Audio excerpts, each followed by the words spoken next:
bersukacita. Kita akan beribadah bersama-sama, kita akan memuji, meninggikan nama Tuhan, kita juga akan mendengarkan firman Tuhan, kita akan mempersiapkan dengan memuji Tuhan. Ku datang ya Bapa.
Kami serahkan Bapa ibadah kami dari awal, pertengahan sampai akhir.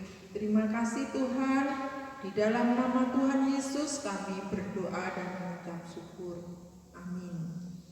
Nah teman-teman semua pasti bersukacita. Dan kita akan terus memuji Tuhan, kita pujikan biarpun gunung-gunung berada.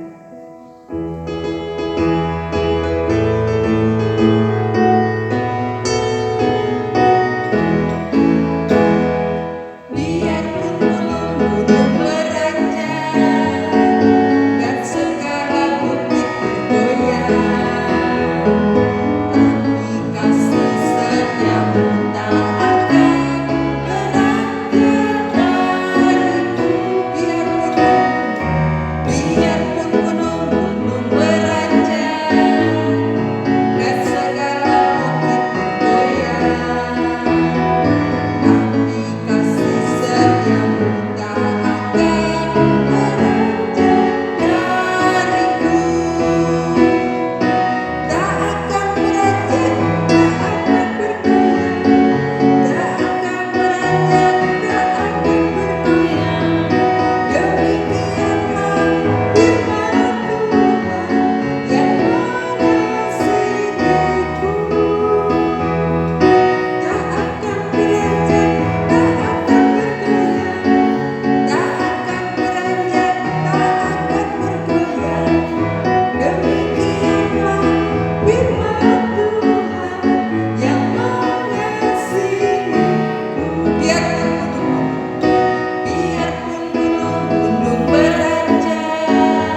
sekolah untuk persembahan. Kita akan mendengarkan firman Tuhan, kita akan menyanyikan lagu, baca kitab suci.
Hai teman-teman, selamat pagi. Bunda harap semua sehat ya. Semua pasti sehat. Tuhan memberkati teman-teman semua. Nah, yuk kita ingat-ingat cerita Rabu kemarin. Iya, betul, tentang 10 firman yang nanti akhirnya ditulis oleh Tuhan Allah sendiri, oleh tangan Tuhan di 2 loh batu. Yang pertama, yuk kita ingat-ingat ya. Jangan ada padamu Allah lain di hadapanku. Yang ada di dalam hati kita yang kita sembah hanya Allah pencipta langit dan bumi. Yang kedua, jangan membuat patung dan menyembahnya. Yang ketiga, ya, kita tidak boleh sembarangan menyebut nama Tuhan Allah kita. Yang keempat, ingat dan kuduskan hari Sabat. Yang kelima, hormati ayah dan ibumu. 6, jangan membunuh. 7, jangan berzina. 8, jangan mencuri. 9, jangan mengucapkan saksi dusta. Yang ke-10, jangan mengingini rumah atau milik sesamamu, jangan iri, gitu ya. Nah, sekarang kita akan lanjutkan ya. Judulnya 12 pengintai di dalam Bilangan pasal 13 ayat 1 sampai Bilangan pasal 14 ayat yang ke-38. Nah, teman-teman dengarkan ya ceritanya. Nah, pada waktu itu Tuhan Allah menyuruh Musa untuk memberitahukan kepada bangsa Israel supaya memilih 1 orang dari setiap suku di Israel untuk yang dianggap sebagai pemimpin untuk mewakili sebagai pengintai di tanah Kanaan. Nah, akhirnya dipilihlah 12 orang dari orang-orang suku Israel. Coba teman-teman hitung ya, ada 12. Nah, di situ ada pemimpin yang berani teman-teman, yang menjadi orang yang berkenan di hadapan Tuhan. Ada namanya Kaleb, ada namanya Yosua. Ya, makanya Bunda bedakan karena mereka berbeda dengan teman-teman yang lainnya, pengintai yang lainnya. Kemudian Musa menyuruh 12 pengintai ini untuk naik ke gunung. Mereka disuruh melihat dari gunung itu, disuruh melihat dulu. Nah, dilihat dulu apakah tanah Kanaan itu baik, apakah tanahnya itu menghasilkan tanaman-tanaman yang bisa dimakan oleh semua orang-orang yang ada di sana. Lalu dilihat juga apakah kotanya besar atau kecil. Lalu apakah di sana ada keturunan raksasa atau tidak, aman atau tidak, seperti itu. Nah, kemudian mereka akhirnya sampai teman-teman. Nah, mereka sampai lalu mereka mengintai. Nah, kemudian mereka di sana waktu mereka tiba di Hebron, memang mereka bertemu dengan suku Enak. Suku Enak itu keturunan raksasa. Ada yang namanya Ahiman, ada yang namanya Sesai, ada yang namanya Talmai. Nah, kemudian di daerah Eskol mereka juga akhirnya mengambil memotong setandan buah anggur untuk dibawa ke Musa. Nah, setelah 40 hari mereka mengadakan perjalanan untuk mengintai tanah Kanaan. Akhirnya mereka kembali pulang kepada Musa, Harun, dan juga kepada segenap umat Israel. Nah, Bunda taruh di sini ya, segenap umat Israel. Nah, kemudian mereka menyampaikan. Nah, yang 10 orang itu bilangnya gini, kami sudah melihat tanah Kanaan, memang berlimpah-limpah susu dan madunya, negerinya baik, tapi di sana ada keturunan raksasa banyak. Nah, lalu Yosua dan Kaleb bilang, tidak, kalau Tuhan berkenan, nanti kita pasti akan bisa memasuki tanah Kanaan. Lalu tanah Kanaan itu pasti bisa kita tempati. Tapi 10 orang yang lain bilangnya gini, malah ditambah gini teman-teman. Loh, di sana loh penduduknya itu saling makan sesamanya. Wah, kita nggak bisa ke sana. Di sana juga orangnya kuat-kuat. Wah, mereka mengabarkan kabar bohong tentang tanah Kanaan. Nah, kemudian juga mereka Yosua dan Kaleb yang berkata jujur mau dilempari batu oleh siapa? Oleh bangsa Israel yang lain. Wah, tetapi seketika itu juga ada Tuhan Allah tampak di atas kemah pertemuan. Nah, kemudian mereka akhirnya Tuhan Allah berkata, dan Tuhan Allah marah kepada orang-orang pengintai yang 10 dan juga orang Israel yang mau mencelakai Yosua dan Kaleb. Nah, akhirnya yang 10 orang yang berbohong mengabarkan kabar busuk bahwa orang-orang Kanaan saling memakan sesamanya, itu kan berita bohong. Nah, kemudian mereka mati kena tulah oleh Allah sendiri. Kemudian juga Tuhan Allah berkata seperti ini, hanya orang-orang yang berumur 20 tahun ke bawah yang bisa masuk ke tanah Kanaan. Lalu orang-orang Israel ini akan mengalami 40 tahun masa pengembaraan, dan hanya Kaleb yang akan bisa memasuki tanah Kanaan karena dia setia, dia tidak berbohong, dia berani. Nah, kemudian keturunan Kaleb yang akan menguasai tanah Kanaan. Yosua pun juga akan masuk ke tanah Kanaan. Wah, teman-teman, kita sudah belajar tentang 12 pengintai. Tapi yang berkata jujur hanya 2 orang, Kaleb dan Yosua. Yang 10 baik atau buruk? Buruk ya teman-teman, karena mereka mengabarkan kabar bohong atau kabar busuk. Itu tidak boleh dilakukan, tidak boleh dicontoh ya.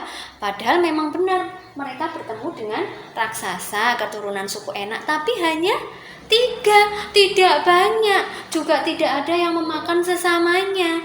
Itu bohong. Nah teman-teman, hari ini kita belajar supaya kita berkata yang jujur. Kita juga berani ya.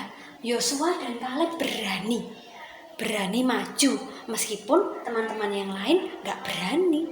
Tetapi Yosua dan Kaleb berani berkata jujur dan berani untuk maju melawan orang-orang Kanaan dan mau menduduki, pasti yakin pertolongan Tuhan mereka menduduki tanah Kanaan. Nah teman-teman, yakinlah akan pertolongan Tuhan. Kita belajar, yang pertama kita berani, yang kedua berkata jujur, dan yakin akan pertolongan Tuhan. Karena ini sudah difirmankan Tuhan bahwa orang Israel akan masuk ke tanah perjanjian, yaitu tanah Kanaan. Jadi itu pasti akan terjadi. Tuhan pasti akan menolong, Tuhan pasti akan memberkati. Tidak perlu takut ya, tidak perlu takut. Baik teman-teman, itu cerita hari ini Bunda ulang tentang 12 pengintai. 2 orang berkata jujur yang patut dicontoh, yaitu Yosua dan Kaleb. Yang 10 bohong akhirnya mereka mati ya. Dan berikutnya kita harus jujur, berani berkata yang jujur, tidak berbohong kepada semua orang, siapapun juga, terutama kepada Tuhan Allah. Dan setiap firman Tuhan pasti akan digenapi. Jadi kita harus percaya akan pertolongan Tuhan. Kemudian kita tidak boleh berbohong. Kita harus mematuhi perintah Tuhan. Kita harus berani ya. Berani maksudnya apa Bunda? Seperti Yosua dan Kaleb, berani berkata yang jujur. Berikutnya berani maju berperang, karena itu memang sudah diperintahkan oleh Tuhan ya, berperang melawan orang-orang Kanaan, karena mereka disuruh Tuhan, ditetapkan Tuhan menduduki tanah Kanaan. Jadi teman-teman harus berani. Kalau di sekolah gak boleh takut-takut sama Bunda ya, harus berani. Kalau semuanya tidak bisa, berdoa kepada Tuhan, karena Tuhan pasti akan memberkati, memberikan yang terbaik, sehingga nanti akan bisa di dalam pelajaran ya, dan berkata yang jujur kepada siapapun. Baik, kita akan berdoa ya, lipat tangan dan tutup mata. Tuhan Yesus, terima kasih Tuhan sudah menolong kami belajar firman Tuhan di hari ini. Kami mau menjadi anak-anak Tuhan yang baik, yang patuh kepada perintah Tuhan, yaitu Kaleb dan juga Yosua. Kami mau berkata jujur, kami mau percaya akan pertolongan Tuhan di dalam hidup kami. Bagi kami yang masih sulit di dalam belajar, kami mau semangat, kiranya Tuhan memberkati kami. Tuhan tolong juga untuk teman-teman kami, bunda kami, orang tua kami, sekolah kami, PAUD Emmaus. Berdoa juga untuk Gereja Baptis Indonesia Wonosari, supaya banyak orang yang percaya pada Tuhan melalui gereja ini. Terima kasih Tuhan, mohon ampun atas setiap dosa kami. Hanya dalam nama Tuhan Yesus kami berdoa dan bersyukur. Amin. Sampai jumpa teman-teman. Tuhan Yesus memberkati. Nah teman-teman, sudah mendengarkan firman Tuhan, kita akan menutup ibadah hari ini, kita akan berdoa bersama-sama. Tuhan Yesus, terima kasih Engkau menyertai kami dalam ibadah online pada hari ini Tuhan. Terima kasih Bapa atas penyertaan dan pimpinanmu Tuhan. Jadikanlah kami anak-anak yang setia dan selalu memuliakan nama Tuhan. Terima kasih Yesus, ampunilah segala dosa kesalahan kami. Di dalam nama Tuhan Yesus kami berdoa dan mengucap syukur. Amin. Sampai jumpa dan terus semangat, salam sehat selalu. Tuhan Yesus memberkati.